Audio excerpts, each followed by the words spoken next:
परेशान आम आदमी की दिनचर्या में बदलाव हुआ है। इसी के चलते मंदिरों में होने वाली सेवा में बदलाव देखने को मिल रहा है। भीलवाड़ा के 473 साल पुराने दूधाधारी गोपाल मंदिर में इन दिनों ठाकुर जी की शीतल सेवा का दौर जारी है। एक रिपोर्ट। नो तपा शुरू होने के साथ ही आम जनजीवन कहीं ना कहीं राहत की तलाश में दिख रहा है। इस बीच राहत जैसे आम जनजीवन को जरूरत है, इसी तरह से ठाकुर जी को भी शीतलता प्रदान करने के लिए, लाड लड़ाने के लिए गृहस्थी और जो संत जन है कुछ न कुछ जतन कर रहे हैं। अभी हम खड़े हुए भीलवाड़ा के प्रसिद्ध करीबन सदियों पुराना एक मंदिर है, गोपाल मंदिर है, दूधाधारी गोपाल मंदिर है, जिसके अंदर खड़े हुए हैं। आप ये देखिए, मैं कैमरा पर्सन को दिखाया किस तरह की वास्तुकला का एक अनूठा नमूना है। ये मंदिर है जो कि सदियों पुराना मंदिर है, मगर इसका जीर्णोद्धार पिछले साल हुआ था, पाटोत्सव हुआ था।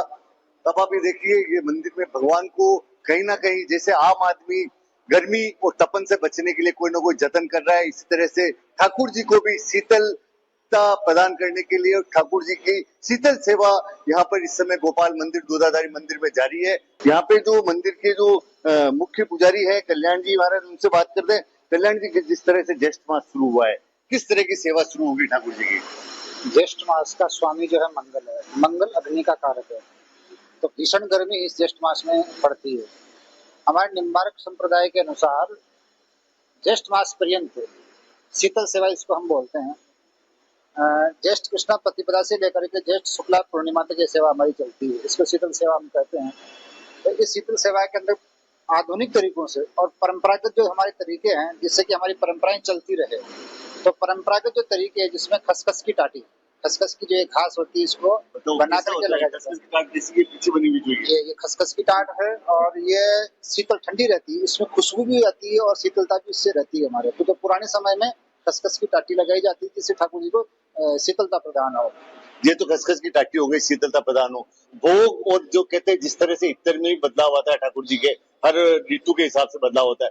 अब भोग किस तरह का लगाया जाए? ये प्रातः काल से सभी सेवाओं में परिवर्तन है। जो सर्दी की सेवा थी वो तो अलग सेवा थी और अब गर्मी की सेवा है।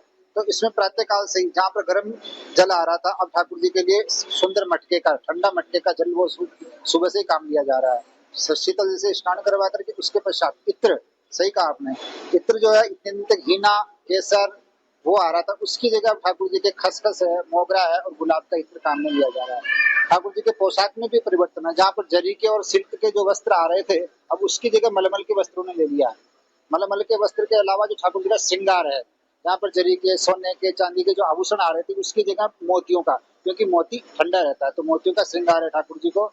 और खान पान में भी ठाकुर जी के परिवर्तन हुआ है। जहाँ पर सर्दी के अंदर घाट आ रहे